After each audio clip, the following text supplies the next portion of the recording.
이름 없는 꽃, 이름 없는 꽃이 있을까요? 잃어버린 것은 아니겠습니까? 잃어버림을 당했든지 잊혀짐을 당했다 할지라도 잊혀지고 싶은 꽃은 없을 겁니다. 이름 없는 잡초라고 쉽게 말하지만 이름 없는 풀이 어디 있나요? 누군가에게는 하찮은 맨들나미도 맨들나미란 이름이 있지요. 하물며 잃어버리고 싶은 사람이 있겠습니까? 시장에 두고 오고 싶은 사람, 남의 집 문 앞에 두고 가고 싶은 사람이 있을까요? 있다면 아프고 힘들어서가 아닐 겁니다.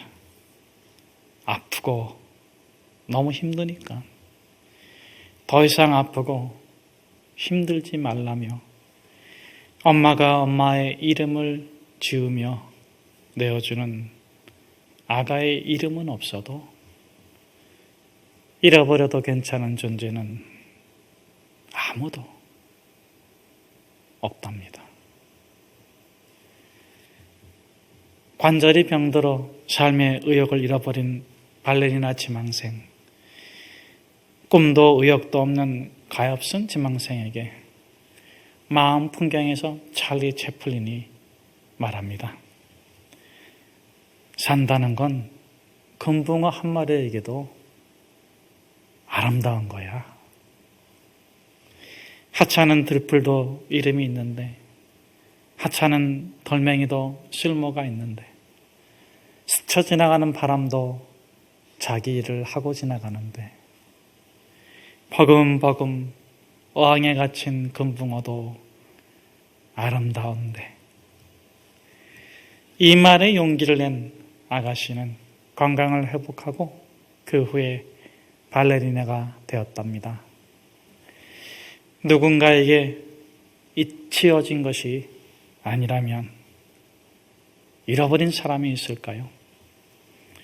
스스로 숨은 것이 아니겠습니까? 세상이 무서워 숨고 권력이 두려워서 숨고 이름 지우고 얼굴 가리우고 그저 편하게 살고 싶어서 숨어버린 것이 아니겠습니까? 그 사람의 속사정을, 속마음을 누가 알아주겠나요? 예수님께서 12사도를 오늘 파송하십니다. 처음 파송이죠? 그런데 복음을 알지 못하는 이방인의 길로도 가지 말고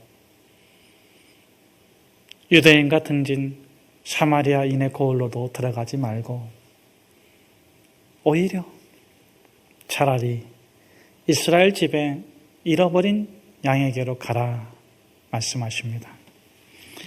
왜 예수님은 오히려 차라리 이스라엘 집에 잃어버린 양에게로 가라 말씀하시는 것일까요? 이 말씀은 우리에게 도무지 쉽게 납득되지를 않습니다. 왜냐하면 첫째, 이스라엘 집에는 잃어버린 양이 없기 때문입니다. 여기서 양이란 백성이죠. 목자는 지도자나 특별히 종교 지도자를 의미하는데 이스라엘인들에게 잃어버린 양이 없다는 것은 그들의 구원은 태어남으로, 혈통으로 결정되기 때문입니다. 이방의 자손, 이스마엘의 자손은 지옥 갑니다. 그러나 그가 누구든 아브라함의 자손으로 태어났다면 천국 갑니다. 잃어버리는 양이 있을 수가 없습니다. 둘째, 이스라엘 사람은 호흡과 동시에 쉐마의 교육을 받습니다. 어떤 납비는 자랑하잖아요. 젖되기 전에 쉐마를 다 암송한다고 말입니다. 밭에 밀을 심고 들에서 양을 치는 기술은 모를지 몰라도 모세의 율법과 그 규례를 모르는 사람, 몸에 배지 않은 이스라엘인은 없습니다. 이스라엘 집에 잃어버린 양은 있을 수가 없습니다. 셋째, 요람에서 무덤까지 철저히 율법 준수를 강요받기 때문에 그렇습니다. 종교 지도자들은 양들이 부정한 일을 하거나 대충 신앙생활하는 거 가만두지 않습니다. 아마 지금 코로나 우리 걸려서 어려운 이 시대가 이 시대에 바리새인들 사두개인들이 있다면 저와 여러분은 아마 그냥 혼나실 거예요. 여러분 집에서 예배 못 드리게 할 겁니다. 여러분 집에 찾아가지고 문 열어! 빨리 교회 가! 막 이럴 거예요. 얼마나 무서운지 압니까? 그 중에 하나가 부정하다 저주하는 겁니다. 희생양 하나 만들어 저주하면 나머진 양들은 고분고분 무서워서 말 잘 들어요. 그러므로 이스라엘 집에 희생양은 있어도 잃어버린 양은 없어요. 그런데 예수님이 제자들에게 처음 이 12사도를 파송하면서 너무나도 안타깝고 너무나도 다급한 심령으로 명하시잖아요. 차라리 오히려는 너희가 반드시 우선적으로 그런 의미인데 이스라엘 집에 잃어버린 양에게 가야 돼. 꼭 가죠. 꼭 가야 돼. 그렇다면 이들은 어떤 사람인가요? 아브라함의 자손으로 태어났다는 단 한 가지 이유 때문에 너무 무거운 짐을 지고 버겁게 힘겹게 살아가는 자들입니다. 형식화된 예배, 종교화된 신앙생활, 거기에 지쳐서 영적 기쁨은 다 잃어버리고 영적 갈등을 견디지 못하면서도 저주가 두려워서 종교인들의 가십이 너무 힘이 들어서 거룩한 척, 은혜 받은 척, 신앙생활 잘하는 그런 하는 이들에게 가라. 가서 복음을 전해라. 하나님은 억압이 아니라 자유다. 압제가 아니라 해방이다. 말씀은 저주가 아니라 축복이다. 너는 억지가 아니라 자유롭게 하나님을 예배하라. 하나님의 임재를 누리며 견딜 수 없는 영적 기쁨과 희열과 그 평안으로 춤추고 노래하라. 허물을 축복으로 약함을 강함으로 바꾸어 주시는 그 하나님을 찬양해라.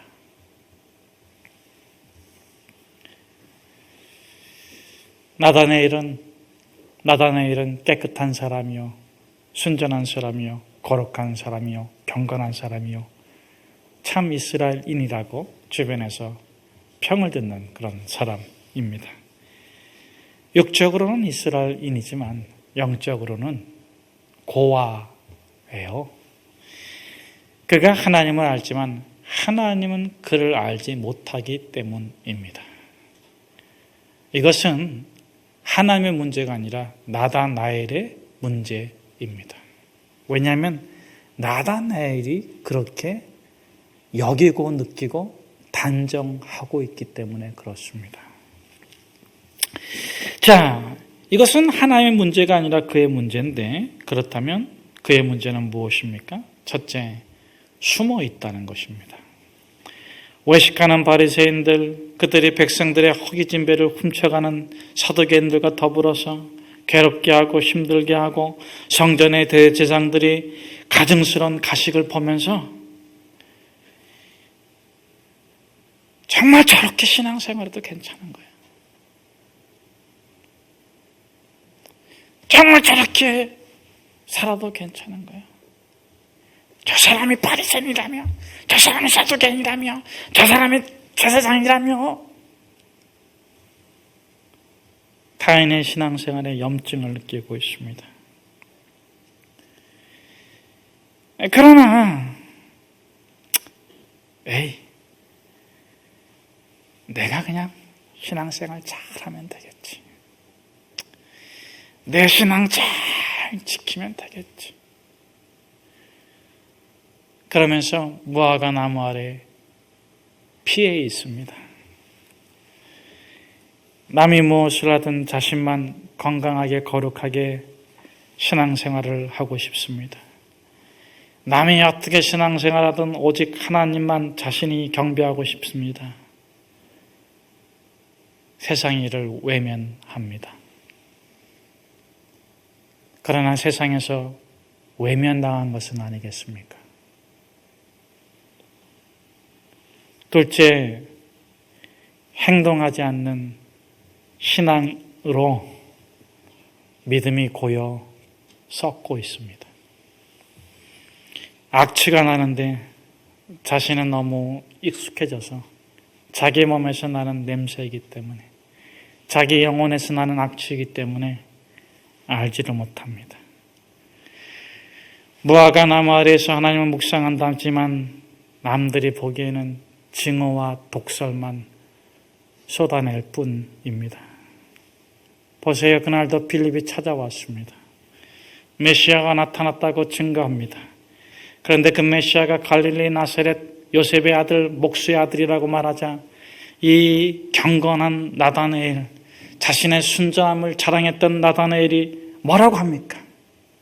경멸하며 비웃습니다. 나사렛에서 무슨 선한 것이 날 게 있겠어? 그 말을 하는 순간 나다나엘 자신도 놀랐을 거예요. 세상은 타락했지만 자신은 거룩하고, 세상은 미움과 증오로 가득 차 있지만 자신은 은혜와 사랑으로 충만하며, 세상은 벽을 쌓고 차별하고 차등하고 미워하고 저주하고 서로 앙숙으로 살아가지만 자기 자신만큼은 거룩한 사랑으로 부드럽고 온유하게 타인을 존중하며 살고 있노라고 자부했는데, 나사렛 사람이라는 말을 듣는 순간 그 지역을, 그 공동체를 획일적으로 멸시하고 경멸하고 있어요. 여러분, 우리가 얼마나 많이 성경 읽느냐가 중요하지 않아요? 우리가 얼마나 많이 하나님을 알고 있느냐 중요하지 않아요? 하나님 우리를 어떻게 아느냐가 중요해요. 우리가 하나님 아는 게 중요한 게 아니에요. 하나님 우리를 알고 있느냐가 중요한 것입니다. 자신은 의롭고 세상은 악하기에 아무도 나를 알아주지 않고 하나님마저도 보이지 않는 이 세상에서 내가 외롭게 믿음의 길을 걷고 있다고 항변하는 나다나엘에게 예수님이 뭐라고 말씀하십니까? 나다나엘아, 너가 어저께 저녁에 무화과 나무 아래에 있을 때에 내가 봤어요.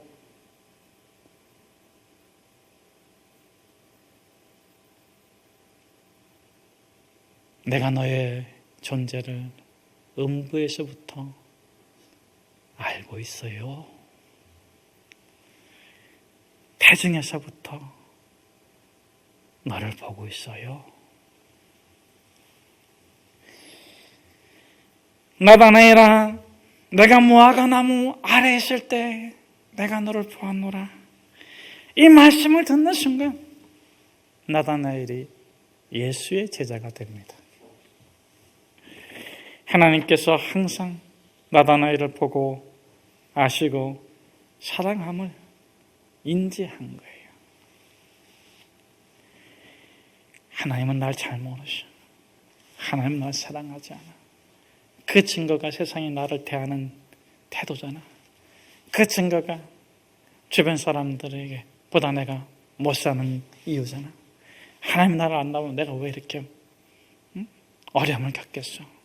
그랬던 나다나엘이 내가 너를 안다 보았다는 그 예수님 한 말씀에 모든 게 다 해결됐어요. 사랑해! 사랑해! 사랑해! 제가 뭐 하는지 아세요? 산에 올라가 외치고 있는 겁니다. 사랑해! 베풀어 주시는 대로 누리기로 결정하는 믿음입니다. 내가 가질 수 없게, 내가 상상할 수 없게, 내가 정할 수 없게 하나님이 나에게 베풀어 주시는 모든 것을 그냥 감사로 받겠습니다. 그냥 아멘으로 받겠습니다. 무조건 고맙습니다.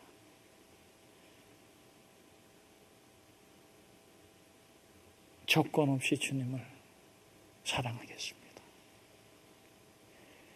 이유 없이 주님을 믿겠습니다. 이것이 이스라엘 집배 잃어버린 양의 두 번째 의미입니다. 이스라엘이 되는 것도 구원을 받는 것도 혈통이 아니라 믿음으로 결정되는 것입니다. 아브라함이 믿음으로 구원받은 것처럼 그의 후손도 혈통이 아니라 믿음으로 구원받는 것입니다. 사도 바울은 이 진리를 로마서 4장에서 자세히 다루고 있지요. 차별과 차등이 없는 그 나라를 우리가 지향해 나가는 것입니다. 십자가 은혜 안에서 우리가 똑같은 존재인 것입니다. 그런데 오늘 한국교회는 어떻습니까? 교회의 직제나 직분을 가지고 차별하고 차등하지는 않습니까? 십자가의 복음은 죄인과 의인을 구별하지 않고 출생 신분을 따라 차등과 차별을 하지 않는데, 예수의 복음을 믿으면 우리가 예수님의 형제요, 십자가의 동지이며 누구든지 버치되어 사는 공동체를 우리가 만나는데,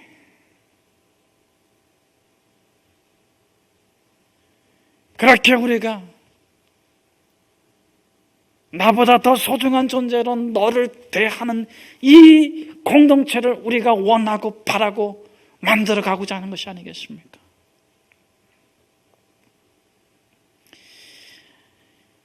가나안 여인은 그분이 메시아이기 때문에, 그분이 그것을 가능케 할 수 있는 분이기 때문에 외치는 거예요.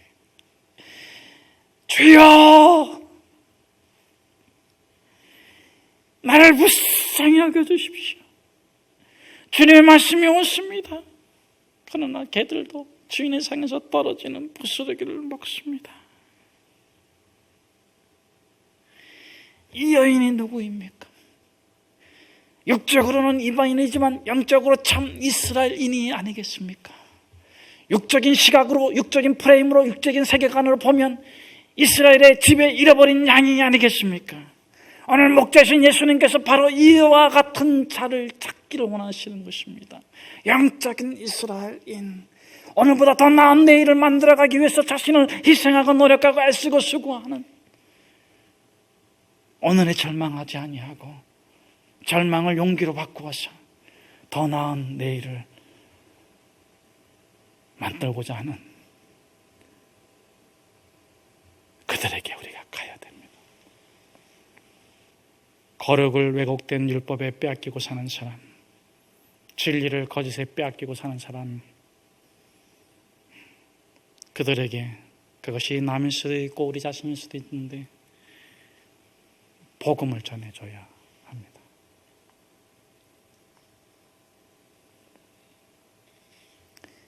마음 풍경에 보면 마틴 루터가 이렇게 말합니다. 나는 천국에 앉아 있었고 바로 옆자리에는 내가 느끼는 천국을 지옥으로 여기는 한 사람이 있었다. 천국과 지옥의 복도에는 똑같이 도시, 마을, 정원, 산, 계곡, 태양, 달, 바람, 바다, 별, 그림자, 기온, 입맛, 향수, 소리 등등이 있다.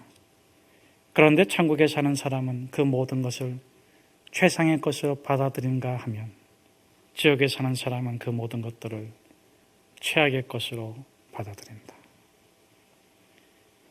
천국과 지옥의 보고서에서 실비타 오캄포는 어쩌면 우리가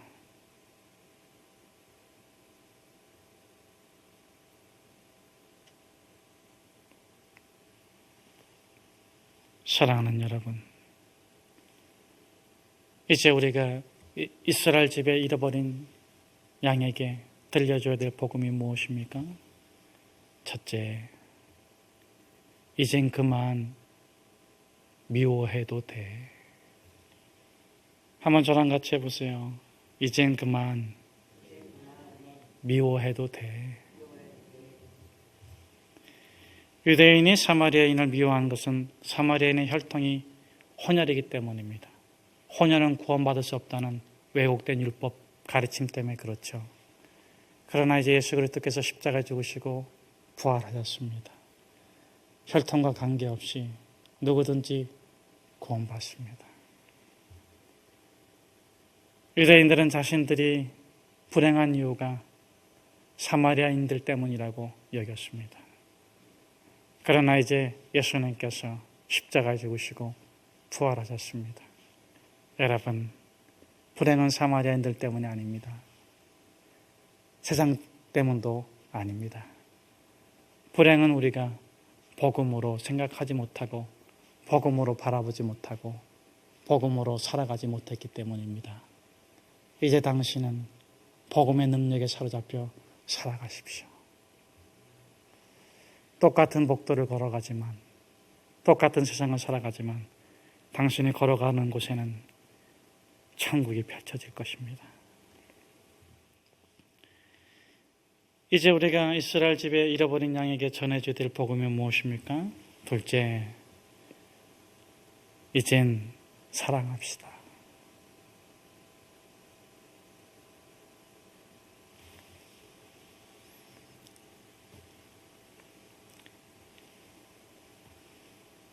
다행히도 불행 중 다행인 건 우리 마음이 복잡해도 작다는 거예요.